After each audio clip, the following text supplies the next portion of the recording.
We are currently living in a time of transition from the unipolar world dominated by United States and its allies to a multipolar world dominated by China, Russia, and its allies. As you can see, there's a battle for the control of the new world order, but contrarily, it seems that this is not a fight between nations. In fact, this is a fight between two groups who are infiltrating in our nations. The first one I usually call global dominators. They have ruled our planet for centuries by using the economic power in their favor. The other one I usually call resistance group. This one has fought for freedom, free speech, and you know, a better world to live in. In fact, our politicians and world leaders are just puppets of these two groups. So this is like a big chess game secretly being played by these two groups. Let's talk about the first group called the global dominators. As I say, they have managed our planet for centuries by using the economic power in their favor. Divide and conquer is their main slogan. When you divide a country, this country becomes weak. So they have played us off against each other. White against black, left wing against right wing, homosexual against heterosexual, rich against poor. So by dividing a country, they become able to control this country not just politically but economically as well. The global dominators have imposed their agenda over the world in order to start the Great Reset, since the current economic model created by themselves is about to collapse.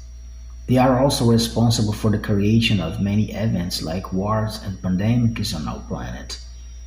The global dominators control largest part of big techs and investment funds of our planet. Most billionaires that hold the economic power have abductor contracts with draconian entities. But first, for a better understanding of how they ended up building all this empire, you have to go back in time a few centuries. The global dominators realized that from the moment that you create a financial debt system and shortage of natural resources, you become able to enslave any society want. I'm gonna give an example. We have air in abundance on our planet. It means that you cannot be charging for the air that you are breathing. But if you had air shortage on our planet, you would be certainly charged for breathing. Think about that for a moment. There was a time in the past when you could drink water for free, for example. But now you have to pay for it. And why has that happened? Because over time, the water became shortage on our planet. So following this example, they have done the same with the many other natural resources of our planet and many invented products over time.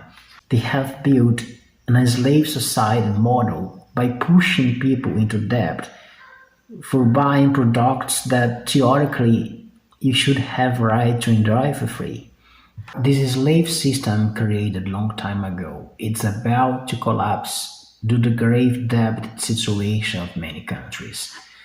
So today, the same group who created this slave system need to create catalyst events which may spread fear and panic all over the world, taking people out of their comfort zone and forcing them to accept psychologically the new conditions for the new world order.